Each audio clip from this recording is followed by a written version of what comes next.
हाँ जी।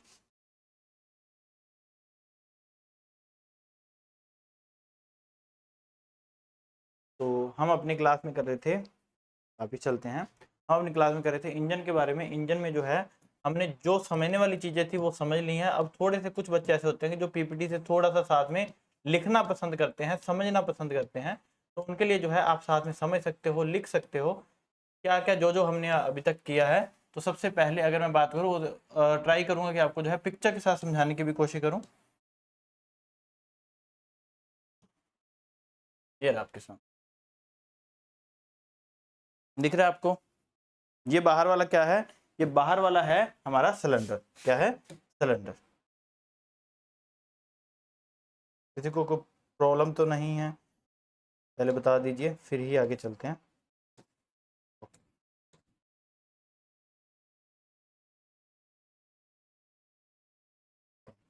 तो क्या है ये? देखो ये क्या है? Inlet valve. ये 4 स्ट्रोक इंजन है, वो बताऊंगा 4 स्ट्रोक इंजन क्या है। इसलिए यहाँ पर क्या है? वोल दे रखे हुए हैं। ये क्या दे रखी है? हमारी कैम शाफ्ट। ये क्या है? हमारा एग्जॉस्ट वोल्व। और फिर से ऊपर क्या है? Camshaft. ये क्या है? हमारा पिस्टन। पिस्टन के साथ ये क्या कनेक्ट होगी? Piston pin. ये क्या है? हमारी कनेक्टिंग रोड। और ये क्या है?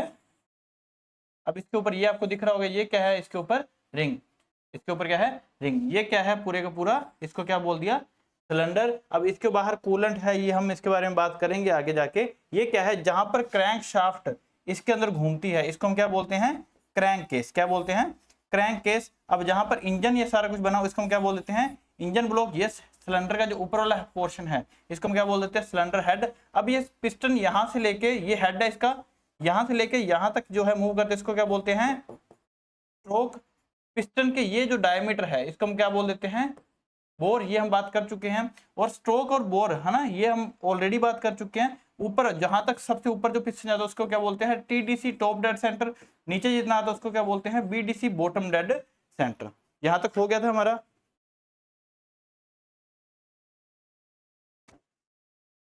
अब जो आगे करने वाले हैं, आगे क्या है हमारा?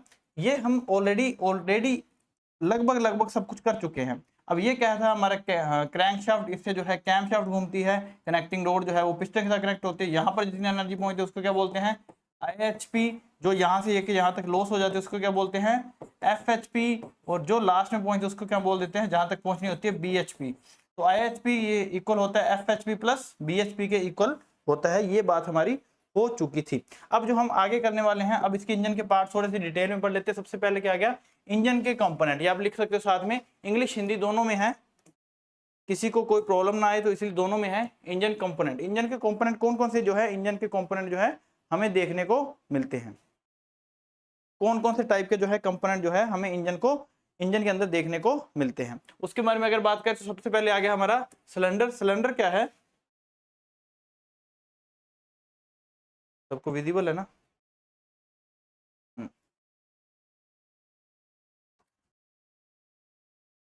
तो सिलेंडर क्या है? सिलेंडर है, it is a part of the engine which confines the expanding gases and form the combustion. जहां पर जो है इंजन का मेन, जहां पर जो है सारे पिस्टन, ये सब कुछ क्या है? ये सारे काम, यूजफुल वर्क जो हो रहे हैं वो क्या है? सिलेंडर के अंदर ही होते हैं। देखो, इट प्रोवाइड स्पेस। जहां पर जो है हमारी वॉल्यूम थी, जहां पर जो हमारी स्पेस थी, वो स्पेस को कौन कवर कर रहा था? ये सिलेंडर के अंदर ही ये सारी वॉल्यूम जो है कवर करती है। तो सिलेंडर के अंदर ही ये सब कुछ क्या है? ये जो 4 कार्य होते हैं, इनलेट होना, आउटलेट होना, ये सब कुछ, कंबशन होना, पावर होना, 4 तरह के कार्य मैंने आपको बताए थे, काम आपको बताए थे। तो ये चारों काम जो है, ये यूजफुल वर्क जो है, ये इस सिलेंडर के अंदर ही, सबसे मेन कंपोनेंट जो है इसी के अंदर ही होते हैं। अब इसका आगे बात करें, आगे क्या है? हम ऑलरेडी कर चुके हैं। ये वो जो सिलेंडर जिसका बना हुआ है, सॉलिड कास्टिंग बॉडी, बाहर वाली जो सिलेंडर की बॉडी बनी हुई है, जो सिलेंडर के अंदर, ध्यान से सुनना, ये सब कुछ क्या है? ये जो जहां पर काम हो रहा है, ये वाला, ये वाला, ये क्या है? ये पूरा का पूरा क्या है? सिलेंडर। अब ये सिलेंडर का ये बाहर वाला हिस्सा जिससे जो है कास्ट आयरन का बना होगा, ये क्या है? ये है सिलेंडर ब्लॉक। क्या है? Cylinder block. It is a solid casting body which include the cylinder and water jackets. Cylinder block क्या है? यह ठोस कास्टिंग बॉडी है जिसमें सिलेंडर और वाटर जैकेट्स, मतलब जिसमें के अंदर क्या है? ये वाटर जैकेट। क्योंकि अभी बता देता हूं आपको, जब ये जो है पिस्टन चलता है ना भाई साहब, ये पिस्टन और इसके साथ इतनी ज्यादा जो है फ्रिक्शन हो जाती है कि इसके अंदर का टेम्परेचर जो है 1530 2000 डिग्री इसके आसपास जो है चला जाता है। अब इसको ठंडा रखने के लिए क्या है, यहाँ पर ये कूलेंट भरा होता है, ये कूलेंट वाला ये जहां पर होता है इसको हम क्या बोल देते हैं, ठंडा रखने के लिए कूलेंट यूज करते हैं। तो ये कूलेंट कहां पर होता है, ये कूलेंट जो होता है ये हमारा होता है सिलेंडर ब्लॉक के अंदर। कहां पर होता है, सिलेंडर ब्लॉक के अंदर। अगर पूछ लें कि कूलेंट जो है कहां पर होता है, तो सिलेंडर ब्लॉक के अंदर जो है कूलेंट होता है। क्लियर। आगे आगे क्या है हमारा सिलेंडर हेड। आगे क्या है हमारा सिलेंडर हेड। सिलेंडर हेड क्या है, it is a detachable portion of an engine which cover. इसमें क्या है, सिलेंडर हेड क्या है, जहां पर सिलेंडर के सबसे ऊपर वाला हेड, जहां पर क्या है इनलेट वॉल और आउटलेट वॉल हो सकते हैं। ये मैंने बोला हो सकते हैं क्योंकि हम जब 2 स्ट्रोक इंजन में पढ़ेंगे तो वहां पर इनलेट वॉल नहीं होते, तब पोर्ट होते हैं, तब वो हेड के साथ कनेक्ट नहीं होते, तब ये सिलेंडर ब्लॉक के साथ कनेक्ट होते हैं, वो आगे बताऊंगा। तो इसमें क्या है, सबसे ऊपर वाला हिस्सा, सबसे ऊपर वाला हिस्सा जो है किसी भी सिलेंडर का, उसको हम क्या बोल देते हैं, सिलेंडर हेड बोल देते हैं। इसके अंदर क्या होता है, वॉल होते हैं, इंजेक्टर होते हैं और स्पार्क प्लग और कंबशन चैम्बर होता है। देखो it include the combustion chamber, spark plug और इंजेक्टर और वॉल। तो इसके अंदर क्या है, जो ऊपर ऊपरी हिस्सा था, ये साथ में मैंने वैसे आपको बता दिया हुआ है सब कुछ, फिर भी ये जो ऊपर वाला हिस्सा है ना, जहां पर क्या है कैमशाफ्ट अटैच होती है, इनलेट अटैच होती है, आउटलेट अटैच हो सकती है बोल रहा हूं। फिर उसके बाद क्या है, इसके ऊपर अगर ये पेट्रोल इंजन होगा तो उसके अंदर स्पार्क प्लग लगा होगा, अगर ये डीजल इंजन होगा तो उसमें स्पार्क प्लग नहीं लगा होगा। तो ये सिलेंडर हेड। नेक्स्ट आ गया हमारा सिलेंडर लाइनर और स्लीव्स।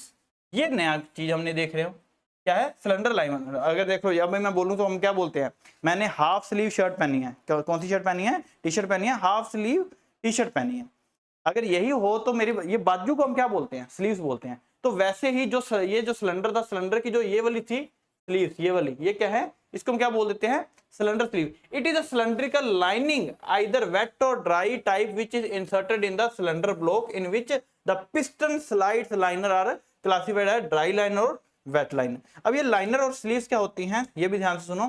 क्या है, जो यहां पर जो पिस्टन मूव करता है इसके साथ ना ऐसे करके स्लीव्स डाल देते हैं, कि जहां पर पिस्टन सिलेंडर के अंदर वाले हिस्से पे जहां पर पिस्टन क्या है मूव करता है, उस मूवमेंट के लिए क्या है उसके अंदर स्लीव डाल दी जाती हैं, या फिर लाइनर जो हैं, जो एक लाइन सी डाल दी जाएंगी, जो कि इस पिस्टन को अच्छे से रब करके जो है ना चले, आराम से चले, स्मूथली चले। तो इसलिए यहां पर क्या है स्लीव डाल दी जाती है, जिसको हम क्या बोलते हैं, सिलेंडर लाइनर या फिर सिलेंडर स्लीव। ये दो तरह की होती हैं, एक होती है ड्राई लाइनर, एक होती है wet liner. Dry liner makes metal to metal contact with the cylinder block का casing. Wet liner comes in contact with the cooling water, whereas dry liner do not come in contact with the cooling water. मैंने आपको बताया कि cylinder को ठंडा रखने के लिए क्या है, ठंडे पानी का प्रयोग किया जाता है, ठंडे पानी का इस्तेमाल किया जाता है, यूज किया जाता है। उसी ठंडे पानी को वो जो है साइड पे है ना, जो मैंने आपको बताया था, समझना ध्यान से। हाँ, अब यहां पर क्या है, यहां पर कूलेंट है। अब जो ड्राई लाइनर होगी वो होगी अंदर वाली साइड, जो इस कूलेंट से दूर होगी। जो वेट लाइनर होगी ये होगी इस कूलेंट के बिल्कुल साथ, इसलिए कूलेंट के साथ होकर रहेगी तो वेट रहेगी। अब जो अंदर वाली साइड होगी वो क्या होगी, ड्राई होगी। वो जो है मेटल से मेटल का कॉन्टैक्ट होगा, वो पूरी ड्राई रहती है। जो ये वाला, अब ध्यान से सुनो, एक मिनट रुको, अगर आपको यहां से प्रॉब्लम हो रही है तो अब समझ आ जाएगी। देखो मैंने क्या बोला कि ये वाली जो है ना, सबसे पहले ये चल पड़, ये क्या है जो कूलेंट के साथ होकर चलेगी, ये क्या है हमारी वेट। अब इसके अंदर एक और होगी जिसको हम क्या बोल देंगे, ड्राई लाइनर। तो दो तरह की लाइनर और स्लीव देखने को मिलते हैं। अगर आपको पूछ लें कि कूलेंट के साथ कौन सी स्लीव होती है, तो कूलेंट के साथ हमेशा कौन सी स्लीव चलती है, कूलेंट के साथ हमेशा ही वेट स्लीव होती है। और उसके आगे जो मेटल टू मेटल कॉन्टैक्ट बनाते हैं वो कौन सी स्लीव होती है, वो ड्राई स्लीव होती है। ड्राई मीन्स टू से शुष्क, है ना, ड्राई हो। अब नेक्स्ट है पिस्टन। भाई ये तो सबसे इंपॉर्टेंट सिलेंडर पार्ट, जहां पर जो है, जहां पर सिलेंडर के अंदर जो चीज जो है मूव करती है ऊपर से लेके नीचे तक, है ना, क्या करती है, sliding fit in the engine cylinder. जो इंजन सिलेंडर के अंदर जो है एक फिट हो रखा एक ऐसा जो है सिलेंड्रिकल पोर्शन होता है, जो क्या करता है, रेसिप्रोकेटिंग मोशन करता है। रेसिप्रोकेटिंग मोशन करता है। रेसिप्रोकेटिंग मोशन क्या पढ़ा था हमने, कि हम जो है ऊपर से लेके नीचे ऐसे करके जो है मूव करता है। अब ये क्या है, ये this causes the connecting rod to rotate. अब ये क्या है, ये ऊपर से लेकर नीचे रेसिप्रोकेटिंग मोशन में मूव करता है। ये अपने साथ जो है कनेक्टिंग रोड को मूव करवाता है, और कनेक्टिंग रोड जो है वो क्रैंक शाफ्ट को मूव करवाती है। Aluminium and its alloy preferred mainly due to liner. वैसे ये जो है कास्ट आयरन का बना होता है, ये भी लिख लेना, ये किसका बना होता है, cast iron is chosen due to the high compressive strength. अब ये कास्ट आयरन का क्यों बनता है, क्योंकि वो जो है हवा को और फ्यूल को दबाने के लिए बहुत बढ़िया माना जाता है। बट अगर इसको थोड़ा सा हल्का लेना हो तो हम एल्यूमिनियम का भी यूज कर सकते हैं, क्योंकि वो क्या है, लाइट होता है थोड़ा सा। इंजन को अगर हमने लाइट करना है तो वो क्या है, फिर हम एल्यूमिनियम का या उसके एलॉय का यूज कर सकते हैं। बट एक्चुअल में जो है ये कास्ट आयरन का बना होता है, कास्ट आयरन इसमें यूज करी जाती है। तो ये क्या हमने पढ़ लिया, पिस्टन। पिस्टन हो गया हमारा। चलते हैं आगे। आगे क्या है हमारा, हेड क्राउन ऑफ पिस्टन। हमने पढ़ा था सिलेंडर हेड। सिलेंडर हेड था, ये देखो, ये क्या था मैंने पढ़ा, स्कर्ट। अभी साथ में लिख लेते हैं फिर से। ये क्या हमने पढ़ा, ये है स्लीव्स। ये क्या है हमारी स्लीव। ये क्या है हमारा पिस्टन। पिस्टन के बीच में क्या है, पिस्टन पिन। ये क्या है हमारा पिस्टन। पिस्टन का ऊपर वाला हिस्सा जो है इसको हम क्या बोल देते हैं, पिस्टन हेड। क्या बोल देते हैं, पिस्टन हेड। अब जो ये वाला हिस्सा है ऊपर वाला, जहां पर ये स्पार्क प्लग या इनलेट आउटलेट होती है, इसको हम बोल देते हैं सिलेंडर हेड। क्या बोल देते हैं, सिलेंडर हेड। तो पिस्टन के सबसे ऊपर वाला हिस्सा जो है उसको हम क्या बोल देते हैं, हेड बोल देते हैं। और पिस्टन के अंदर जो है, मैंने बताया था ना, यहां पर जो है दो तरह की रिंग देखने को मिलती हैं। एक तो रिंग है पहली कंप्रेशन रिंग, और दूसरी ऑयल रिंग। ये ऑलरेडी हम करके आ चुके हैं, इसकी पीपीटी आपको ऑलरेडी मिली जाएगी।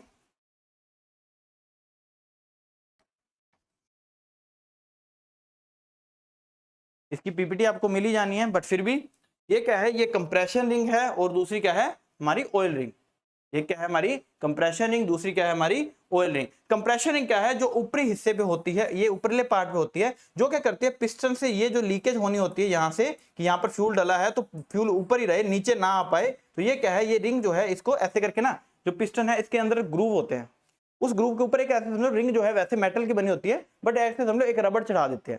अब रबड़ चढ़ाने से क्या है, वो जो है ऐसे करके वो कुछ भी जो है लीकेज नहीं होती, तो उसको रोकने के लिए क्या है, कंप्रेशन अंदर बनी रहे। ये जो है मान लो पिस्टन अगर यहां पर है, पिस्टन ऊपर जा रहा है, तो हमने पढ़ा था जब ऊपर जाता है चार काम होते हैं ना, पावर वाले। और जब ये यहां तक पहुंचता है तब क्या है, यहां पर इतनी ज्यादा कंप्रेशन हो जाती है किसकी, फ्यूल की और एयर की, कि यहां पर एकदम से ब्लास्ट होता है, जिसकी वजह से पिस्टन नीचे आता है। बट अगर यहां पर फ्यूल यहां पर लीकेज होना शुरू हो जाए साइड से, इधर से, तो ये हो ही नहीं पाएगी। तो इसको कंप्रेशन को बनाए रखने के लिए एक रिंग, पिस्टन के ऊपर रिंग यूज करते हैं, जिसको हम क्या बोलते हैं, कंप्रेशन रिंग। और ऑयल रिंग क्या है, क्योंकि ये पिस्टन जो है ये कास्ट आयरन का है, और ये सिलेंडर जो है ये भी कास्ट आयरन का है, तो आयरन के साथ आयरन कैसे चलेगा, उस फ्रिक्शन को तोड़ने के लिए क्या है, ऑयल रिंग लगी होती है। ऑयल क्या होता है, ये नीचे से जो है हम जो मुगलैल मोबाइल ऑयल डालते हैं, ये क्या है, इसको ऑयल सप्लाई करता रहता है साइड पे। जो स्लीव्स थी ना हमारी, वहां पर ऑयल को सप्लाई करता रहता है, कि जो ये पिस्टन जो है ऊपर से नीचे अच्छी तरह से क्या है, मूव कर पाए, ऊपर से लेकर नीचे तक अच्छी तरह से क्या कर पाए, मूव कर पाए। इसलिए इसमें क्या है, दो तरह की रिंग देखने को मिलती है। अगर आपको पूछ लें कि पिस्टन में जो है रिंग्स कितने टाइप की होती है, तो दो टाइप की होती है, एक होती है कंप्रेशन, एक होती है ऑयल रिंग। अगर ये पूछ ले कि कंप्रेशन को बनाए रखने के लिए कौन सी रिंग यूज करते हैं, तो उसको बोलते हैं कंप्रेशन रिंग। अगर मूवमेंट के लिए रेसिप्रोकेटिंग मोशन जो है इजीली हो जाए, फ्रिक्शन को तोड़ने के लिए जो पिस्टन के अंदर रिंग होती है, उसको हम क्या बोलते हैं, उसको हम बोलते हैं ऑयल रिंग। ये दो चीजें जो है आपके सामने जो है लिखी हुई, कंप्रेशन रिंग, दूसरी है हमारी ऑयल रिंग। ये मैं ऑलरेडी बता चुका हूं। Lubricating oil in the cylinder and the piston, उनको जो है लुब्रिकेटिंग ऑयल देने के लिए। नेक्स्ट आ जाओ पिस्टन पिन। पिस्टन पिन मैं आपको बता चुका हूं, जो पिस्टन को और कनेक्टिंग रोड को, याद आ रहा है थोड़ा बहुत, पिस्टन के ऊपर क्या है, पिस्टन पिन लगी हुई, जो क्या है, ये कनेक्टिंग रोड के साथ कनेक्ट होगी। यहाँ पर क्या है, क्रैंकशाफ्ट। तो ये जो पिस्टन के साथ लगी हुई है, इसको क्या है, पिस्टन पिन बोलते हैं। ये पिस्टन पिन क्या करती है, पिस्टन को और कनेक्टिंग रोड को जो है इकट्ठा करती है। फिर हमने पढ़ा था कनेक्टिंग रोड। कनेक्टिंग रोड क्या है, ये वही चीजें चल रही है। कनेक्टिंग रोड क्या है, जो पिस्टन को और क्रैंक शाफ्ट को आपस में जोड़ती है। ये क्वेश्चन आ रखा हुआ, पिस्टन को और क्रैंक शाफ्ट को जोड़ती है, उसको बोलते हैं कनेक्टिंग रोड। अब ये भी अगर क्वेश्चन आ जाए कि पिस्टन का रेसिप्रोकेटिंग मोशन, ऊपर से नीचे वाले मोशन को क्रैंक शाफ्ट के सर्कुलर मोशन में कन्वर्ट कौन करता है, तो भाई साहब ये कनेक्टिंग रोड ही करती है। क्योंकि पिस्टन तो ऐसे चल रहा होता है, क्रैंक शाफ्ट ऐसे चल रही होती है, तो बीच में जो कनेक्टिंग रोड है वो ऐसे चल रही होती है। क्लियर। ये क्या है, ये है हमारी कनेक्टिंग रोड। उसके बाद हमने क्या पढ़ा, क्रैंक शाफ्ट। क्रैंक शाफ्ट क्या है, क्रैंक शाफ्ट क्या है, कनेक्टिंग रोड जो जिसके साथ जुड़ी होती है पिस्टन को, और पिस्टन के आगे कनेक्टिंग रोड, कनेक्टिंग रोड के आगे क्या है हमारी क्रैंक शाफ्ट। ये क्या है, it is a main shaft of the engine which convert the reciprocating motion of the piston into rotary motion. ये रोटेशन के अंदर कन्वर्ट होती है, बट वो कन्वर्ट करता कौन है, वो कनेक्टिंग रोड करती है। अब ये क्या है, ये रोटेटरी मोशन में ये क्या है, एक जगह पर फ्लाईव्हील के साथ कनेक्ट होगी। फ्लाईव्हील मैंने क्या बताया था, जो मेन इंजन के गियर को या फिर क्लच को या फिर टायर को जो है सप्लाई देती है किसका, एनर्जी का। तो ये क्या है हमारा, ये याद रखना flywheel. The space that support the crankshaft in the cylinder block is called main journal, whereas the part to which connecting rod is attached is known as crank journal। देखो अब क्या है, the space that support the crankshaft in the cylinder, जहां पर crankshaft जुड़ी होती है, attach होती है, जो उसको सपोर्ट करते हैं कि क्रैंकशाफ्ट अपनी जगह से ऐसे हिले ना, सिर्फ ऐसे ही घूमे, उसको हम क्या बोलते हैं, मेन जर्नल बोलते हैं। Whereas the part of which connecting rod is attach, जहां पर कनेक्टिंग रोड जो अटैच होती है उसको हम क्या बोलते हैं, क्रैंक जर्नल। मतलब ये बोलो कि यहां पर क्या है, पिस्टन पिन, ये क्या है, कनेक्टिंग रोड। अब इसके साथ क्या है, क्रैंक शाफ्ट अटैच है। क्रैंक शाफ्ट इसके अंदर जहां पर अटैच हो रखी हुई है, ये वाला जो रोड है ना, इसको हम बोल देते हैं क्रैंक जर्नल। बट ये जो क्रैंक शाफ्ट है ये अपनी जगह पर ही टिकी रहे, तो इसके पीछे एक जर्नल लगा देते हैं जो इस जगह पर रहे, इसको क्या बोलते हैं हम, main journal, main journal. Clear, आगे चलते हैं। आगे क्या है हमारा, कैम शाफ्ट। मैंने आपको बताया था ना, अब ये भी ध्यान लिख लेना साथ में कि जो पिस्टन जब जो है अपना एक स्ट्रोक पूरा करता है, तो क्रैंक शाफ्ट अपनी हाफ रोटेशन पूरी करती है। दैट मींस एक स्ट्रोक से जो है क्रैंक शाफ्ट जो है वो 1/2 जो है मूव करती है एक स्ट्रोक से। स्ट्रोक क्या होता है, top dead centre to bottom dead centre, जब ये मूवमेंट होती है तो उसको क्या बोलते हैं, स्ट्रोक बोलते हैं। क्लियर, तो कैम शाफ्ट क्या है, कैम शाफ्ट क्या है, ये क्रैंक शाफ्ट के साथ टाइमिंग गियर के साथ कनेक्ट होते हैं। आगे टाइमिंग गियर आ जाएगा। अब इसका काम क्या होता है, इनलेट और आउटलेट को ओपन या फिर क्लोज करना, इनलेट या आउटलेट को ओपन या फिर क्लोज करना। It is a shaft which raises at lower inlet and exhaust. ये क्या है, इनलेट और आउटलेट को क्या करती है, उठाती है और फिर क्या करती है, बंद कर सकती है प्रॉपर टाइम, प्रॉपर टाइमिंग के साथ। अभी प्रॉपर टाइम को मेंटेन कौन करता है, उसका नाम ही क्या है, टाइमिंग गियर या फिर timing chain. Cam shaft is driven by crankshaft. ये किससे मूव करती है, क्रैंक शाफ्ट से मूव करती है। ये क्रैंक शाफ्ट के मूव करने से आधी जो है अपनी मूवमेंट दिखाती है by means of gear, gear के साथ या चेन के साथ या फिर स्पोर्केट के साथ जो है मूव करती है। अगर गियर के साथ मूव कर रही है तब हम उसको बोलते हैं टाइमिंग गियर, अगर वो चेन के साथ मूव कर रही है तब हम उसको बोलते हैं टाइमिंग चेन, अगर स्पोर्केट के साथ मूव कर रही है तब हम उसको बोलते हैं timing sprocket. The speed of the cam shaft is exactly half of the speed of crankshaft. Piston की जितने एक स्ट्रोक से क्रैंकशाफ्ट जो है आधा मूव करती है। अब जितना क्रैंकशाफ्ट आधा मूव करती है उससे आधी जो है कैमशाफ्ट मूव करती है। मतलब अगर पूछ लें कि पिस्टन के एक स्ट्रोक से क्रैंकशाफ्ट कितना मूव करती है तो आधा।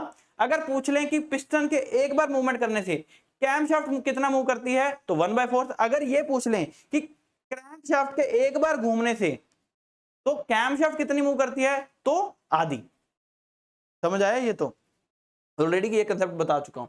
देखो इन फोर स्ट्रोक इंजन की बात करें, camshaft operate the ignition timing mechanism lubricating oil pump and fuel pump. अब जो इग्निशन करनी है, कितने किस टाइम पे फ्यूल देना है, किस टाइम पे जो है स्क्वेंजिंग हमने पढ़ा था ना, जो गंदी गैसेस हैं उसके अंदर सिलेंडर के अंदर उसको बाहर निकालना, उसको क्या बोल देते हैं, स्क्वेंजिंग बोल देते हैं। उसको कब निकालना है, एग्जॉस्ट कब करना है। अब ये क्या है, it is mounted in the crankcase parallel to the crankshaft. ये क्या है, क्रैंक केस के अंदर ही होती है parallel to the crankshaft. ये नीचे क्रैंक शाफ्ट है, उसके पैरेलल में क्या है, ऊपर कैम शाफ्ट लगी होती हैं। फिर आगे टाइमिंग गियर में बता चुका हूं। टाइमिंग गियर क्या करता है, ये कैम शाफ्ट और क्रैंक शाफ्ट को आपस में जोड़ता है कि किस टाइम पे जो है हमने इनलेट ओपन करना है और किस टाइम पे आउटलेट ओपन करना है। जब 4 स्ट्रोक इंजन पढ़ेंगे तो पहले स्ट्रोक पे इनलेट होती है, उसके बाद इनलेट और आउटलेट दोनों बंद रहते हैं। होता क्या है, सुनो, पहला जब स्ट्रोक होता है जब ऊपर से पिस्टन नीचे आता है तो पहले स्ट्रोक पे इनलेट होते हैं, इसलिए उसके बाहर से पिस्टन नीचे आया था, समझो वो पिस्टन क्या है, नीचे आया। अब जब ये नीचे आ गया तब ये वापस ऊपर जा रहा है, ऊपर जा रहा है तो तब इनलेट नहीं हो रही, इनलेट बंद हो गई है, अब ये पिस्टन हम ऊपर जा रहा है, ऊपर जा रहा है, तो तब क्या है यहाँ पर ऊपर आकर क्या है एकदम से तब ये भी बंद है। अब ये बंद कब रहेगा, खुला कब रहेगा, क्योंकि ये क्रैंकशाफ्ट के आधा जो है मूव कर रहा है, ठीक है। तो ये क्या है, ये जोड़ता कौन है, कौन जोड़ता है, टाइमिंग गियर या फिर जिसको हम टाइमिंग चेन बोल सकते हैं। क्लियर। तो ये काम क्या करता है, किस टाइम पे फ्यूल इंजेक्ट होगा, किस टाइम पे स्क्वेंजिंग होगी, और स्क्वेंजिंग कहां पर होती है, वो होती है एग्जॉस्ट मैनिफोल्ड के अंदर, जहां से एग्जॉस्ट, हमारे घर पे भी एडजास्ट जिसको हम बोल देते हैं, वो एक्चुअल में एग्जॉस्ट होता है जो गंदी गैसेस को बाहर निकालता है, ठीक है। तो एग्जॉस्ट मीन टू से आउटलेट, जहां से जो है धुआं जो है बाहर जाएगा, ये हम पढ़ के आ चुके हैं। इनलेट क्या है, जहां से जो है फ्यूल और एयर अंदर आएगा। अब ध्यान से सुनना, जो पेट्रोल इंजन होता है, पेट्रोल इंजन के अंदर ये क्वेश्चन आ सकता है, पेट्रोल इंजन के अंदर जो है एक कार्बोरेटर लगा होता है, जहां पर जो है एक जगह से फ्यूल आता है, एक जगह से एयर आती है। ये क्या है, एयर आएगी, तो यहां से क्या है फ्यूल हो आएगा, और यहां से मिक्स होकर क्या है, ये हमारे इनलेट के ऊपर आ जाएगा। क्लियर। ये पिस्टन है हमारा, ये कनेक्टिंग ऐसे करके आ जाएगा। बट जो डीजल इंजन होता है, वहां पर क्या होता है, यही इसी इंजन के ऊपर, इसी पिस्टन के ऊपर, यहां पर क्या है इनलेट, इसी इनलेट के ऊपर एक जगह पर क्या आएगा, फ्यूल आएगा, और एक जगह से क्या आएगा, एयर आएगा। तो इसके अंदर तो क्या लगा होता है, ये कार्बोरेटर, बट इसके अंदर कार्बोरेटर नहीं होता, तो दोनों मिक्स होके आते हैं। तो ये क्या है, इनलेट कहां पर, जहां पर फ्यूल और एयर जो है मिक्स होकर या फिर अलग अलग जो है वो आती है, उनको क्या बोलते हैं, इनलेट मैनिफोल्ड। जो जहां से स्क्वेंजिंग होके धुआं जो है, जो गैसेस जो हैं, जो धुआं है, पोल्यूशन जो है, पोल्यूटेंट जो है, वो बाहर जाते हैं। वो कहां से जाते हैं, एग्जॉस्ट मैनिफोल्ड से जो है बाहर जाते हैं। It is capable of withstanding high temperature burn gases, क्योंकि जब धुआं निकल रहा होता है तो बहुत ज्यादा टेम्परेचर हो जाता है उस धुएं का। अब उस धुएं का टेम्परेचर ज्यादा होने की वजह से आपने देखा होगा, साइलेंसर जो होता है वो क्या करता है, इंजन को साइलेंट करता है, उस साइलेंसर से धुआं बाहर निकलता है। देखा होगा साइलेंसर तो गाड़ियों का, बाइक का।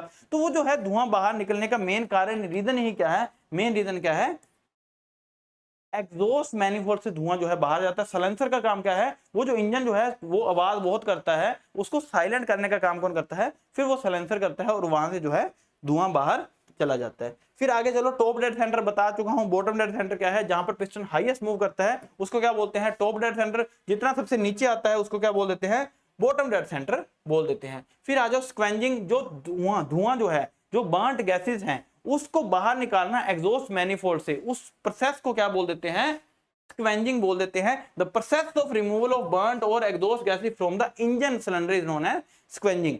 स्क्वेंजिंग सिलेंडर से जली हुई या फिर निकास गैसों को हटाने की प्रक्रिया को स्क्वेंजिंग के रूप में जाना जाता है। सामान्य स्ट्रोक में पूरी जली हुई गैसेस बाहर नहीं निकलती हैं, इसलिए 2 स्ट्रोक साइकिल इंजन में निकास गैसों को हटाने के लिए किसी प्रकार के ब्लोअर या फिर कंप्रेसर का उपयोग किया जाता है। देखो कई बार क्या होता है, जैसे 2 स्ट्रोक इंजन होता है, वहां से धुआं अच्छी तरह से बाहर नहीं निकल पाता। 2 स्ट्रोक इंजन क्या होता है, वो पढ़ने वाले हैं, तो वहां से पूरा ऊपर जो है धुआं बाहर नहीं निकल पाता। उस धुएं को अच्छी तरह से बाहर निकालने के लिए क्या है, कई बार ब्लोअर का, कई बार हवा देने वाले ऐसे पंप का जो है यूज किया जाता है कि धुआं अच्छे से बाहर हो जाए। तो ये बाहर धुआं खुद निकले या खुद निकालना या फिर खुद अपने आप निकले, तो इसको क्या बोल देते हैं, इस प्रोसेस को बोल देते हैं स्क्वेंजिंग। क्या बोल देते हैं, स्क्वेंजिंग। जो पिस्टन जो है उसका ऊपर वाला जो डायमीटर, इसको क्या बोल देते हैं, बोर। क्या बोल देते हैं, बोर। वो नहीं जो मैं आपको कर रहा हूं, बोर वो जो हमारे पिस्टन का ऊपर वाला जो है हेड है, उस हेड का जो डायमीटर होगा उसको क्या बोल देंगे, बोर। और पिस्टन क्या है, top dead centre to bottom dead centre क्या करता है, मूव। ये सिलेंडर का हेड है, पिस्टन ये रहा, पिस्टन यहां से लेके यहां तक इतना जो है नीचे मूव करता है। ये क्या है, टीडीसी, ये क्या है, BDC. Top dead centre to bottom dead centre किया, एक बार यहां से लेके यहां तक जितना डिस्टेंस है, मान लो इसको लिख लिया डी। तो ये जो डी है उसको क्या बोलते हैं हम, स्ट्रोक बोलते हैं। क्या बोलते हैं, स्ट्रोक। और ये जो वॉल्यूम ऑक्यूपाई कर रहा है, ये जो है वॉल्यूम ऑक्यूपाई कर रहा है, ये मैं आपको बता चुका हूं। ये जो वॉल्यूम ऑक्यूपाई कर रहा है उसको क्या बोलते हैं, पता ना, आगे आ जाएगा वैसे, पर मैंने आपको अभी बताया था। Stroke bore ratio, next one is stroke bore ratio. अब ध्यान रखना, इसमें सबसे इंपॉर्टेंट बात, अब ये मानो कि मान लो हमारे पास स्ट्रोक जो पिस्टन है वो इतना सही हो, पर हमारे पास जो सिलेंडर है वो इतना बड़ा दे दिया जाए,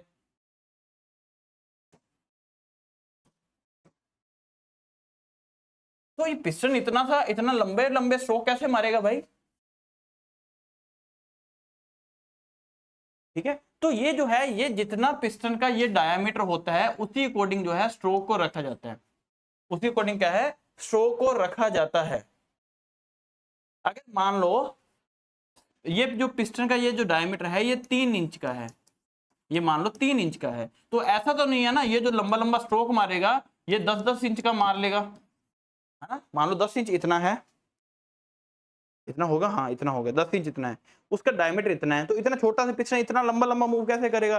तो इस बोर और स्ट्रोक का स्ट्रोक बोर रेशियो को जो है मेंटेन रखना पड़ता है। ये समझो सिंपल सी भाषा के अंदर कि ये जो है लगभग लगभग जो है 1.25 के आसपास होना चाहिए, 1.25 से 1.45 के आसपास। मतलब क्या है कि अगर ये 3 इंच का है तो मैक्सिमम ये जो है 3.75 के आसपास या फिर 4 इंच के आसपास ही हो सकता है, इससे ज्यादा जो है स्ट्रोक नहीं होना चाहिए। मींस स्ट्रोक कितना स्ट्रोक है, डिस्टेंस और बोर कितने mm या सेंटीमीटर या इंच का कितना बोर है, तो स्ट्रोक और बोर को हम डिवाइड कर दें तो इसकी रेशियो जो है 1.25 रखी जाती है या मैक्सिमम 1.45 हो सकती है, इससे ज्यादा नहीं रखी जाती। मींस उसे स्ट्रोक और बोर का रेशियो कितना रहने वाला है उसको हम क्या बोल देते हैं, स्ट्रोक बोर रेशियो, और इसको मेंटेन किया जाता है। ये ना हो ना पिस्टन इतू सा हो और स्ट्रोक ये लंबे लंबे खींच रहा है स्ट्रोक, वो स्ट्रोक वो लाइनें नहीं खींच रहा पर वो लंबे लंबे जो है स्ट्रोक मार रहा है, तो इसको क्या बोल देंगे, स्ट्रोक बोर रेशियो। अब मैंने बताया था ये क्या है, आगे स्वेप्ट वॉल्यूम। क्या है, स्वेप्ट वॉल्यूम। जितना top dead centre to bottom dead centre TDC to BDC मान लो इतना मूव करता है वो। अब ये जो वॉल्यूम है इसको हमने क्या बोल दिया, स्वेप्ट वॉल्यूम। क्या बोल दिया, स्वेप्ट वॉल्यूम मींस टू से area into length is displaced by one stroke. एक स्ट्रोक में जो है टीडीसी टू बीडीसी जितना मूव करता है उसको क्या बोल देते हैं, स्वेप्ट वॉल्यूम। यहां से लेके यहां मान लो यहां से टीडीसी टू बीडीसी इतना मूव करता है, और ये क्या है, इस वॉल्यूम को क्या बोल दिया। बट यहां पर ये क्या है, यहां पर होगा, पर ये वाला कुछ एरिया जो है ना यहां वाला, ये है मान लो cylinder head, cylinder head. But ये वाला एरिया ना कुछ छोड़ देता है जहां पर कंप्रेशन होती है, तो इसको क्या बोल देते हैं, क्लियरेंस वॉल्यूम। क्या बोल देते हैं, क्लियरेंस वॉल्यूम जो है बोल देते हैं। यही आपको लिखा हुआ है और ये इस पे क्वेश्चन जो है वो आ सकता है। नेक्स्ट है हमारा कंप्रेशन रेशियो। नेक्स्ट क्या है हमारा, compression ratio. It is a ratio volume of the cylinder at the beginning of the compression stroke to the that of the end of the compression stroke. ये क्या है, ये एक रेशियो बताता है कि वॉल्यूम जो है, मान लो यहां पर पिस्टन था, पहले कंप्रेशन जब शुरू होती है, मैंने क्या बताया था, जब पहला स्ट्रोक, मैं पहला बना रहा हूं, पहले स्ट्रोक में क्या होता है, पिस्टन है यहां पर, ये इनलेट जो है मैं इसको ओपन कर रहा हूं, बट ये आउटलेट जो है इसको बंद कर रहा हूं। ध्यान से सुनना, ये है पहला स्ट्रोक हमारा, ये क्या है हमारा पहला स्ट्रोक। पहले स्ट्रोक में क्या है, ये पिस्टन जो है ये नीचे आएगा, क्या करेगा, ये नीचे आएगा, मतलब यहां पर ओपन हो जाएगा, अरे भाई साहब ये ओपन ही रहेगा, ये बंद रहेगा। ये पहला स्ट्रोक बना रहा हूं, पहले पिस्टन यहां पर था, अब पहला स्ट्रोक जब हुआ तो ये top dead centre to bottom dead centre क्या कर गया, मूव कर गया, यही वाला पिस्टन। ठीक है, अब ये पिस्टन जब ये पहला ये नीचे आया, यहां से लेकर यहां पर था ना, तो यहां से लेकर यहां पर आया, तो इसको हमने क्या बोल दिया, स्ट्रोक। पहला स्ट्रोक हुआ, तब क्या हुआ, पहला स्ट्रोक हुआ, पिस्टन नीचे को आया, जब पिस्टन नीचे को आया इसको क्या है, पहला स्ट्रोक। अब ये क्या था, इनलेट स्ट्रोक था, जब फ्यूल और ये जो है नीचे आता है। अब यहां से जो है पिस्टन क्या करता है, फिर से ऊपर जाता है, ऊपर कहां पर जाता है, वहीं पर जहां पर से आया था। अब यहां पर क्या है, इनलेट हो जाता है बंद, आउटलेट हो जाता है बंद, आउटलेट बंद ही रहता है, और यहां से जो है ये पिस्टन आ गया। अब जब ये पिस्टन नीचे था, ये वाला जो है वॉल्यूम, ये वाला वॉल्यूम, अब कितना वॉल्यूम था, और अब जो है स्ट्रोक जब ये पिस्टन ऊपर चला गया, अब कितना वॉल्यूम बचा हुआ है, ये वाला सिर्फ इतने बचा है। तो अगर इन दोनों को रेशियो निकाल दें, अगर इन दोनों की रेशियो निकाल दें तो रेशियो को क्या बोल देते हैं, कंप्रेशन रेशियो बोल देते हैं। मतलब कंप्रेशन, ये क्या था, कंप्रेशन स्ट्रोक, दूसरे वाला स्ट्रोक, कंप्रेशन स्ट्रोक के शुरू होने से पहले कितनी वॉल्यूम थी, ये वॉल्यूम थी, क्योंकि यहां से स्ट्रोक शुरू हुआ था। अब जब कंप्रेशन होगी तब वॉल्यूम जो है ये बची है, तो इसको हम क्या बोल देते हैं, इसको ही हम बोलते हैं कंप्रेशन रेशियो, इसको हम बोलते हैं कंप्रेशन रेशियो। तो देखो डीजल इंजन में क्या होता है, डीजल इंजन मान लो ये हेड है ऊपर, है ना, तो डीजल इंजन बिल्कुल ऐसे पास में जाता है, ऐसे बिल्कुल इतना से गैप छोड़ता है, तो इतनी सी जगह। पेट्रोल इंजन यहां पर रहता है, तो डीजल इंजन इतना यहां पर है, इसलिए डीजल को आग जल्दी नहीं लगती, बट इतनी ज्यादा कंप्रेशन हो जाती है एयर की और फ्यूल की, इतनी डीजल की, तो यहां पर कंप्रेशन हो जाए कि यहां पर कोई प्लग लगाने की जरूरत नहीं है, उसको जलाने की जरूरत नहीं होती, इतना ज्यादा क्लोज चला गया, क्योंकि वहां पर क्या है, कंप्रेशन रेशियो बहुत ज्यादा है, वहां पर क्या है, कंप्रेशन रेशियो बहुत ज्यादा होती है, इसलिए वहां पर क्या है, ये इतना सा गैप है। तो जैसे ही यहाँ पर इतना ज्यादा दबाव बन रहा है ना, क्योंकि इनलेट और आउटलेट बंद हो चुके हैं, और इतना ज्यादा दबाव बना है कि ये जो है एकदम से ब्लास्ट होगा और ये पिस्टन नीचे को आ गया, ये पिस्टन नीचे को आ गया। तो यहीं पर क्या है, ये है हमारा कंप्रेशन रेशियो, इसी को क्या बोल देंगे, हमारे कंप्रेशन रेशियो। क्लियर। अब डीजल इंजन के अंदर जो है इसकी वैल्यू 14:1 to 22:1 होती है, और पेट्रोल इंजन के अंदर 4:1 to 8:1 होती है। हम डीजल इंजन पेट्रोल इंजन और अच्छे से करेंगे। अब यहां पर इसीलिए क्या है, इसकी कंप्रेशन रेशियो कम होने की वजह से इसके अंदर स्पार्क प्लग लगा होता है, पर डीजल इंजन के अंदर स्पार्क प्लग की जरूरत नहीं पड़ती, क्योंकि कंप्रेशन ही बहुत ज्यादा होती है। कितनी होती है, ये क्वेश्चन आ रखा हुआ है, 14:1 से 22:1 डीजल इंजन के अंदर जो है कंप्रेशन रेशियो देखने को मिलती है, और पेट्रोल इंजन के अंदर कितनी, 4:1 to 8:1, 4:1, 4:1 से 8:1 तक। नोट डाउन करो।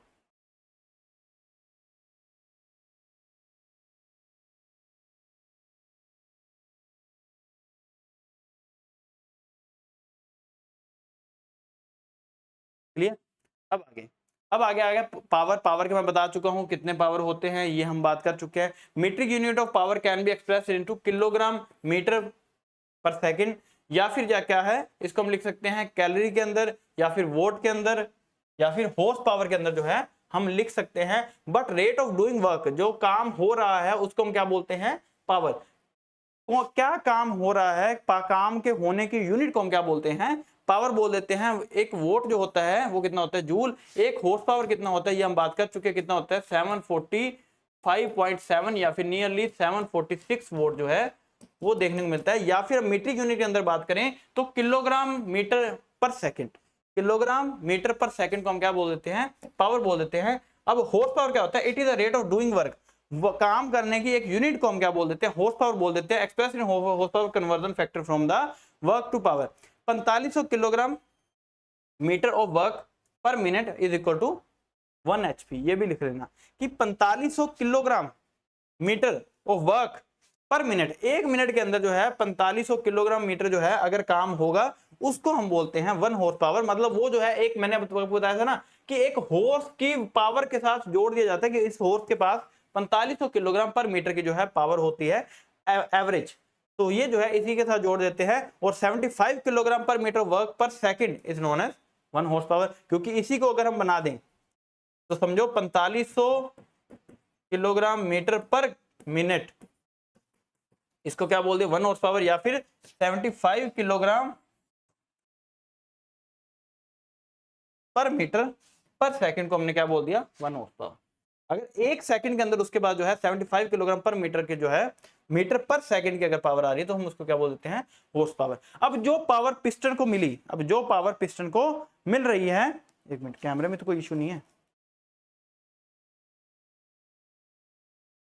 अब जो पावर, जितनी पावर पिस्टन को मिल रही है उसको हम क्या बोलते हैं, indicated horse power. It is a power generated in the engine cylinder and received by the piston. जितनी पिस्टन पे पावर आई है एक्चुअल में, उसको क्या बोल देते हैं भाई लोगन्स, इंडिकेटेड हॉर्स पावर, जो इस पे आई है। ये देखो, ये क्या है हमारा पिस्टन। अभी इसको भी थोड़ा सा समझ लो, ये क्या हमारा पिस्टन। पिस्टन क्या है, ये जो है, ये जो घूम रही है ना, ये क्या हमारी क्रैंकशाफ्ट। इसके साथ ये बड़ा सारा ये क्या लगा हुआ है, मैंने बनाया था ना, ये क्या लगा हुआ है, फ्लाई व्हील। तो ये पिस्टन के ऊपर ये आपको ग्रूव दिख रहे हैं, ये क्या है हमारी रिंग्स। ऊपर क्या है कंप्रेशन, नीचे क्या है ऑयल रिंग्स। इसके साथ ये क्या है, ऐसे करके घूम रही है, तो ये क्या है रेसिप्रोकेटिंग मोशन को क्या है, सर्कुलर मोशन में क्रैंकशाफ्ट जो है वो कन्वर्ट कर रही है। नेक्स्ट आ गया break horse power. Break horse power में क्या है, it is a power delivered by the engine at the end of the crankshaft. मैंने आपको बताया था कि कई बार क्रैंकशाफ्ट नहीं भी लिखा होता, तो कई बार फ्लाईव्हील लिखा हो तो भी क्या है, ब्रेक हॉर्स पावर के अंदर है, बट ज्यादातर क्रैंकशाफ्ट ही होगा। इसको किससे चेक करते हैं, ये बहुत इंपॉर्टेंट है, इसको जो है मेजर करते हैं डायनमोमीटर। एक्चुअल में जो पावर होती है वो पावर इससे पता चलती है कि क्रैंकशाफ्ट के पास पावर कितनी पहुंची। अब बीच में क्या हो गया, उसके पास पिस्टन के पास पावर पहुंची ज्यादा, क्रैंकशाफ्ट के पास पहुंची कम। क्यों? क्योंकि साथ में उसको पिस्टन को चलने के लिए कुछ एनर्जी लग गई, कुछ कनेक्टिंग रोड पे एनर्जी चलेगी, कुछ जो है पिस्टन पिन पे एनर्जी चलेगी, कुछ जो है उसके जर्नल जो थे, कौन कौन से जर्नल, मेन जर्नल और क्रैंक जर्नल हमने पढ़े, वहां पर एनर्जी चलेगी। और जो एनर्जी चलेगी उसको हमने क्या बोल दिया, फ्रिक्शन हॉर्स पावर। और फ्रिक्शन हॉर्स पावर क्या होती है, जो फ्रिक्शन के अंदर लॉस हो जाती है। IHP is equal to BHP plus FHP, ये हम ऑलरेडी करके आ चुके हैं। देखो FHP क्या है, इट इज अ पावर, ये क्वेश्चन आ रखा हुआ है भाई, सेम स्टेटमेंट थी, मैंने तो आपको इजी वर्ड में बता दिया, बट स्टेटमेंट क्या कह रही है, it is a power required to run the engine at a given speed without producing any useful work.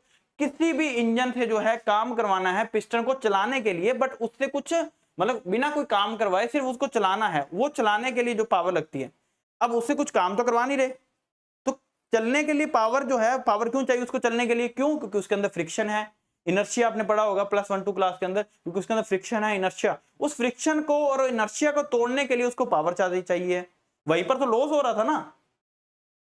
फिर से समझा रहा हूं, ध्यान से सुनना। देखो मैंने क्या बोला कि ये जो है हमारा पिस्टन है भाई, आज तो आप पिस्टन बनवा के मुझे, ये जो है हमारी क्या है, क्रैंकशाफ्ट है, पिस्टन पे एनर्जी आई, पिस्टन के चलने के लिए जो है कुछ एनर्जी चाहिए, क्योंकि इसके साथ रगड़ खा के जाएगा, रब होकर जाएगा, तो यहाँ पर पावर पहुंचेगी, यहाँ पर जो पावर पहुंची वो क्या है, BHP, यहाँ पर जो पावर आई वो क्या है, IHP। जो बीच में लॉस हुआ, लॉस किसका हुआ, लॉस तो उसी पावर का हुआ ना, क्योंकि इसको चलने के लिए पावर चाहिए थी, इसको रब होते हुए इनर्शिया और फ्रिक्शन को तोड़ने के लिए पावर चाहिए थी। अब इसको इनर्शिया और फ्रिक्शन को तोड़ने के लिए जो पावर चाहिए थी उसको क्या बोल दिया, फ्रिक्शन हॉर्स पावर। क्या बोल दिया, फ्रिक्शन हॉर्स पावर। बिल्कुल इजी पीजी, कोई भी डाउट नहीं होना चाहिए।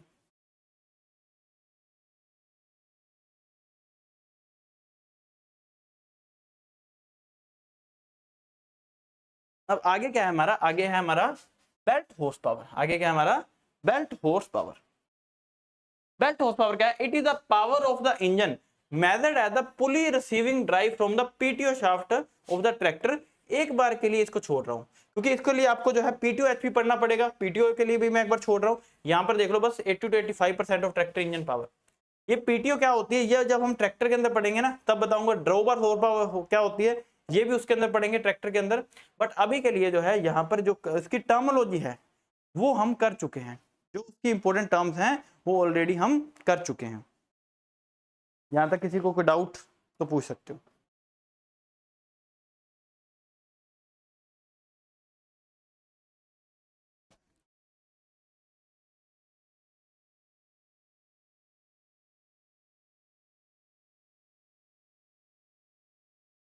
कोई डाउट नहीं। ओके, अब आ जाते हैं क्लासिफिकेशन ऑफ इंजन। इंजन को कैसे क्लासिफाई किया जाता है, दो तरह से। अगर कंबशन की बेस पे बात करें, ईंधन के जो है दहन, दहन कहां पर हो रहा है, अगर दहन तो इंजन के अंदर ही हो रहा है तो इंटरनल जो अभी चल रहे हैं। जब अगर दहन बाहर हो रहा है, बाहर से जो है एनर्जी आ रही है, अब बाहर से एनर्जी आएगी, बाहर पे मान लो 20 हॉर्स पावर प्रोड्यूस हुआ, अब वहां से आते हुए पाइप में आते आते कुछ ना कुछ लॉस होगा, तो 20 हुआ तो 15 हॉर्स पावर पहुंचेगा। तो ये क्या है, वो होती है एक्सटर्नल कंबशन इंजन, बाहरी दहन इंजन या फिर आंतरिक दहन इंजन। इसके बारे में फिर जो है फ्यूल के बेस के ऊपर हम दो तरह से क्लासिफाई करते हैं, वैसे एक्चुअल में तीन तरह से क्लासिफाई करते हैं। सबसे पहले आ गया डीजल इंजन, फिर आ गया पेट्रोल इंजन, और थर्ड नंबर पे आ गया हमारा गैसोलीन इंजन। कौन सा आ गया, गैसोलीन इंजन। एक आ जाता है हमारा बायोगैस, ये उसके अंदर ही पढ़ लेंगे। फिर आ गया इग्निशन ऑफ फ्यूल।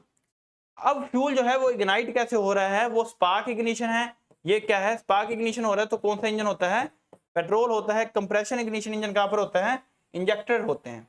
इसके अंदर कार्बो, मैंने आपको बताया था ना, पेट्रोल इंजन के अंदर कार्बोरेटर होता है, और डीजल इंजन के अंदर क्या है, कार्बोरेटर नहीं होता, वहां पर क्या लगे होते हैं, ये भी लिख लेना, इंजेक्टर लगे होते हैं ऊपर जो है, इंजेक्शन टाइप, ऐसे उसको फ्यूल और वो देने के लिए। सिंपल सी बातें ये हम ऑलरेडी कर चुके हैं। अब वर्किंग साइकिल के ऊपर जो है इंजन दो टाइप का, कौन कौन सा, 4 स्ट्रोक इंजन और 2 स्ट्रोक इंजन। 4 स्ट्रोक इंजन और 2 स्ट्रोक इंजन मैं आपको थोड़ा सा यहां पर बताता हूं, क्योंकि आपको क्वेश्चन इससे आ सकता है, और आएगा अगर आया तो ध्यान से सुनना। देखो मैंने आपको बताया कि इंजन के अंदर जो है 4 कार्य होते हैं, 4 काम होते हैं। अगर ये मैं बना दूं, ये रहा हमारा पिस्टन, ये रहा पिस्टन, ये हमारा पिस्टन, ये रहा पिस्टन पिन, ये है कनेक्टिंग रोड। ये पिस्टन क्या करता है, पहला कार्य क्या है, ये पिस्टन नीचे जाता है, पहला स्ट्रोक लेता है जब इनलेट होती है। फिर क्या है, ये ऊपर जाता है जब क्या होती है, ये मैं बता के आ चुका हूं भाई, तब क्या है कंप्रेशन होती है। फिर क्या है, ये फिर से नीचे आता है, तब क्या होता है, आग लगती है, पावर होती है, तो पावर की वजह से एकदम से नीचे जाता है। ठीक है, फिर क्या है, ये वापिस से ऊपर आता है क्योंकि यहाँ से जो है गैसेस बाहर निकलती हैं। तो ये क्या है एग्जॉस्ट, ये क्या है पावर, ये क्या है कंप्रेशन, और ये क्या है इनलेट। तो ये 4 तरह के कार्य करते हैं। अगर ये 4 कार्य है, 4 फंक्शन, मेनली जो 4 फंक्शन है, अगर ये अपने 4 बार, एक बार नीचे आया, दूसरी बार ऊपर गया, एक बार नीचे आया तो दूसरी बार ऊपर गया, तो ये इसको क्या बोल देते हैं 4 स्ट्रोक इंजन। मतलब ये अपने 4 फंक्शन जो है वो 4 स्ट्रोक के अंदर कर रहा है, तो इसको क्या बोल देते हैं 4 स्ट्रोक इंजन। अगर यही 4 वर्क, 4 फंक्शन जो है वो 2 स्ट्रोक के अंदर कर रहा है, 2 स्ट्रोक के अंदर कर रहा है, तब हम इसको क्या बोल देंगे 2 स्ट्रोक इंजन। लिख लो तब तक।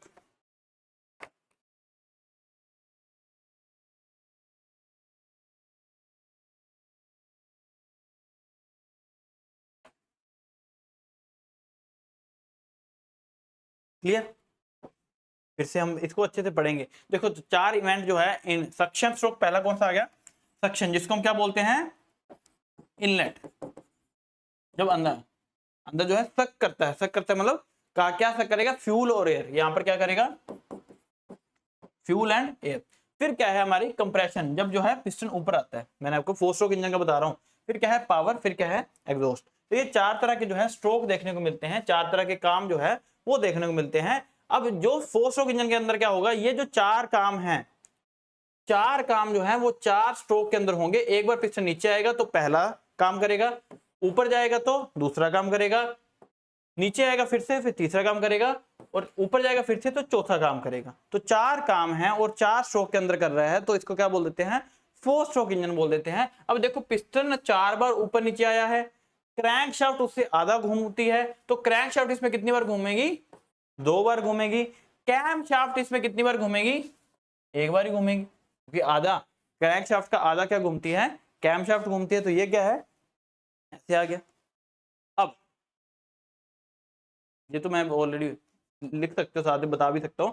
Four stroke cycle engine has the 4 event namely suction, compression, power और एग्जॉस्ट। ये 4 तरह के जो कार्य हैं, काम हैं, फंक्शन हैं, वो इनसाइड द इंजन सिलेंडर उसके अंदर ही होंगे। और ये 4 इवेंट जो हैं वो 4 स्ट्रोक से पिस्टन के 4 स्ट्रोक से कंप्लीट किए जाएंगे। मतलब 2 revolution of the crankshaft. Crankshaft जो है वो 2 टाइम घूमेगी, और camshaft run at the half speed of the crankshaft. Camshaft जो है वो क्रैंक शाफ्ट से भी आधा घूमेगी। कैम शाफ्ट जो है वो क्रैंक शाफ्ट से भी आधा घूमेगी, और कैम शाफ्ट जो है वो मतलब एक बार घूमेगी। तो इसको हम क्या बोल देते हैं 4 स्ट्रोक इंजन जो है वो बोल देते हैं। This engine has got valve for controlling inlet. मैंने आपको बताया था ना कि यहां पर ध्यान रखना, ये पिस्टन था, यहां पर जो है कैम शाफ्ट लगी, बट यहां पर जो है ऊपर से इसको क्या बोल देते थे, यहां पर ये क्या है हमारे वोल। इसके जहां पर इनलेट हो रही है या आउटलेट हो रही है, बाहर एग्जॉस्ट हो रही है, तो हम इसको क्या बोल देते हैं वोल। क्या बोलते हैं वोल बोलते हैं। The opening and closing of the valve is controlled by the cams. Cam meet बोले तो camshaft fitted on the cam shaft. The cam shaft is driven by the, कौन चलाएगा crankshaft, with the help of suitable gear, means to से gear या chain से timing chain, वही same चीज आ रही है। The cam shaft run at the half speed of the crank shaft. मतलब ये क्या है एक बार घूमेगी। समझ में आया भाई लोगन्स? अगर नहीं समझ में आया तो ये देख लो, ये क्या है, ये है हमारी इनलेट, ये क्या है हमारी इनलेट। ये ऊपर इसके क्या लगी हुई है कैम, ये क्या लगी हुई कैम, ये क्या है आउटलेट कैम लगी हुई है।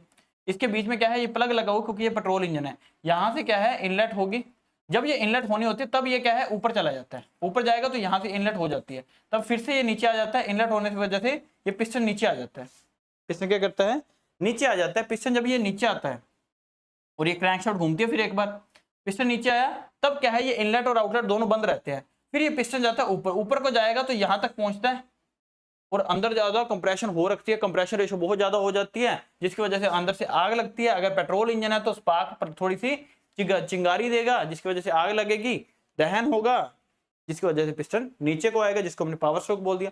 फिर क्या है, फिर ये खुलेगा, ये बंद ही रहेगा, फिर ये खुलेगा। ये खुलने की वजह से क्या है, ये ऊपर गया, अब यहाँ पर जो है ये खुल गया, यहाँ से क्या है जो गैसेस हैं हमारी वो बाहर जाएंगे, स्क्वेंजिंग होगी, तो ये क्या है हमारे चार। अब यहाँ से पिस्टन यहाँ से लेके यहाँ तक मूव कर रहा है, तो इसको हमने क्या बोल दिया, टीडीसी टू बीडीसी। यहाँ से लेके यहाँ तक मूव कर रहा है, तो इसलिए हमने क्या बोल दिया, एक स्ट्रोक। इसको क्या बोल दिया, स्ट्रोक। इजी, कोई दिक्कत, कोई परेशानी किसी तरह की?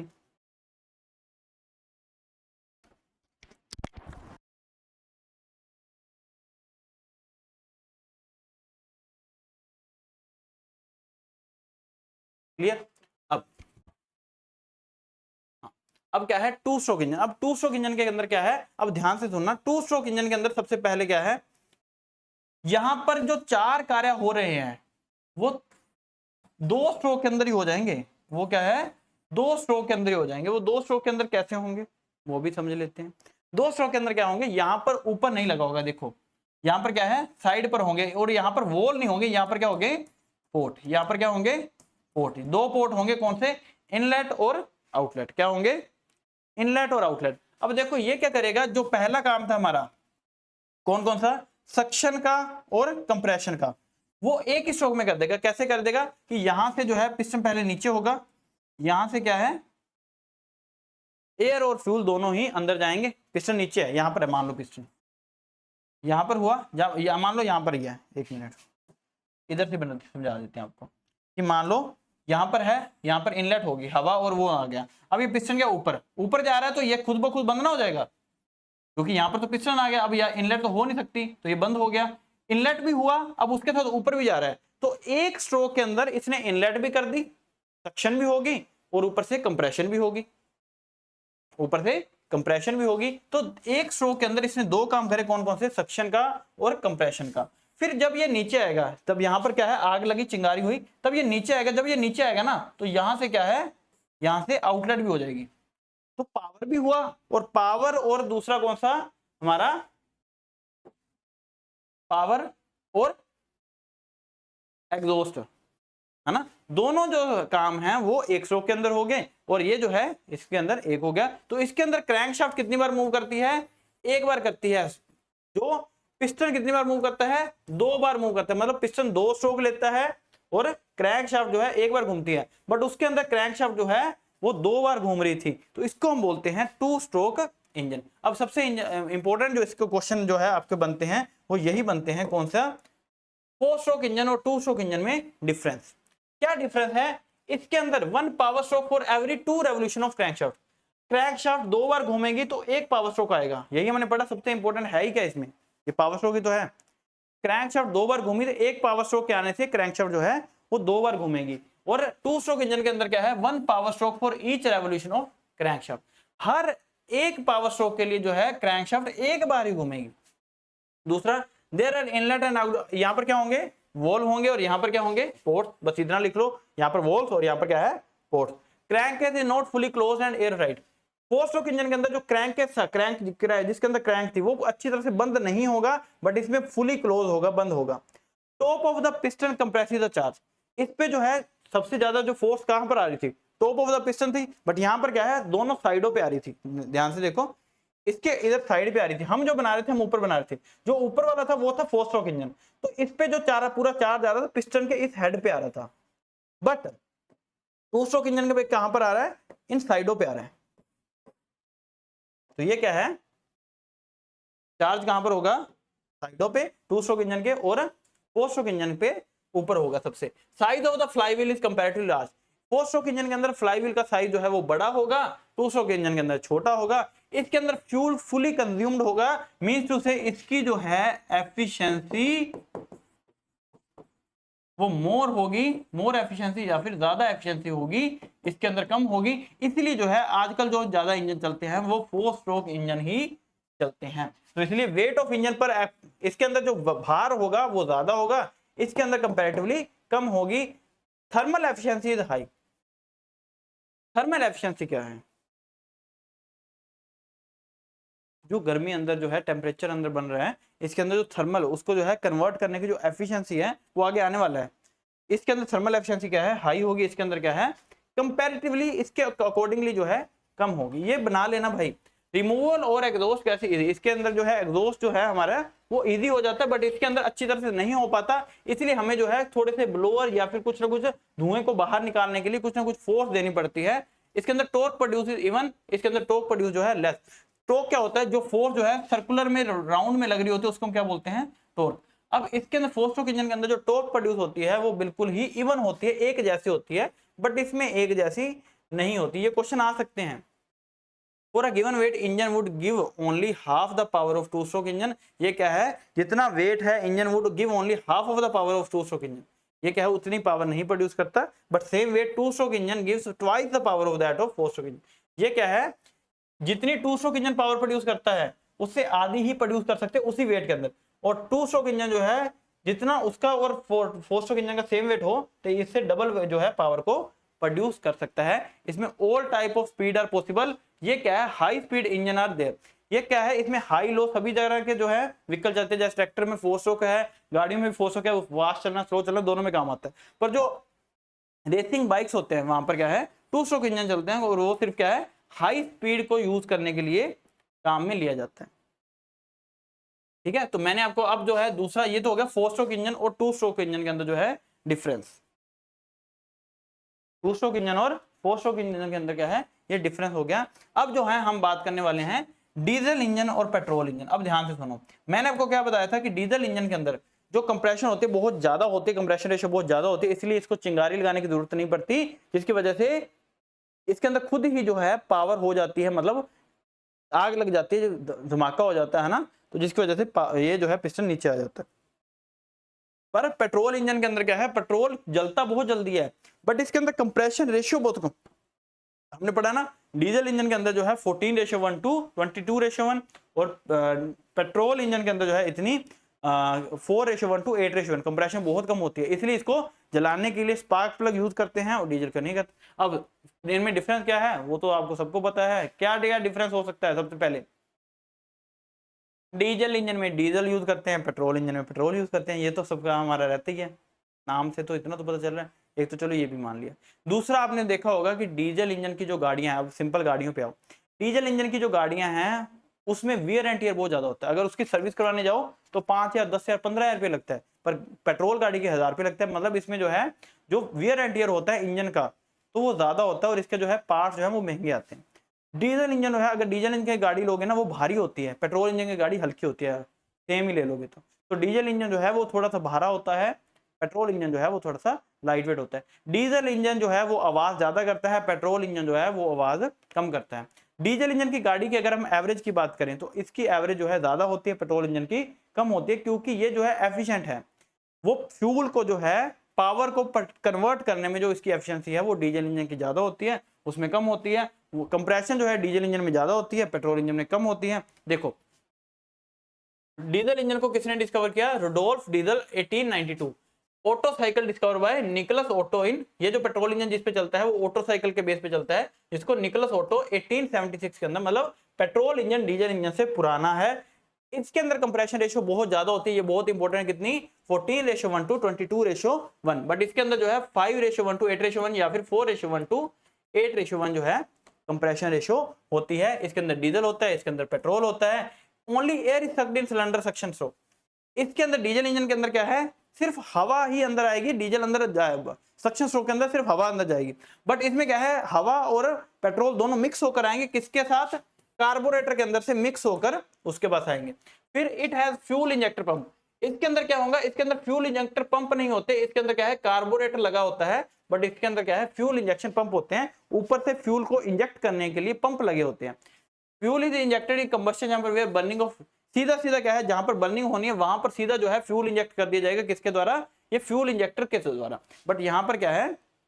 फ्यूल इंजेक्टर नहीं होंगे। यहां पर पेट्रोल इंजन के अंदर क्या है? स्पार्क प्लग देखने को मिलता है उसको जलाने के लिए, बट इसमें स्पार्क प्लग देखने को, डीजल इंजन के अंदर स्पार्क प्लग देखने को नहीं मिलता। तो थर्मल एफिशिएंसी वेरीज फ्रॉम 32 से 38%। मतलब क्या है कि जो हमने पेट्रोल या डीजल डाला है तो वो क्या है, वो अपना जितना डीजल डाला है वो अपना कार्य जो है वो 32 से 38% जो है उसको थर्मल एनर्जी में कन्वर्ट करने में वो 32 से 38% जो है वो थर्मल एनर्जी में कन्वर्ट कर देता है। मतलब इसकी एवरेज जो है डीजल गाड़ी की ज्यादा होगी। अगर वही पेट्रोल इंजन की देखे तो कितना 25 to 32, बहुत इंपॉर्टेंट क्वेश्चन आ रखा हुआ है। डीजल इंजन के अंदर जो है एफिशिएंसी 32 से 38% होती है और पेट्रोल इंजन के अंदर 25 से 32% की देखने को मिलती है। अब मैंने बताया कि डीजल इंजन की ऑपरेटिंग कॉस्ट लो होती है, उसमें ज्यादा होती है, और डीजल इंजन का जो है वेट जो है वो ज्यादा होता है और उसका जो है वो कम होता है। ये तो हम बात कर ही चुके हैं। और अगर देखना चाहें तो ये भी देख लो कि डीजल इंजन के अंदर जो है वो कैलोरीफिक वैल्यू जो है वो कितनी होती है,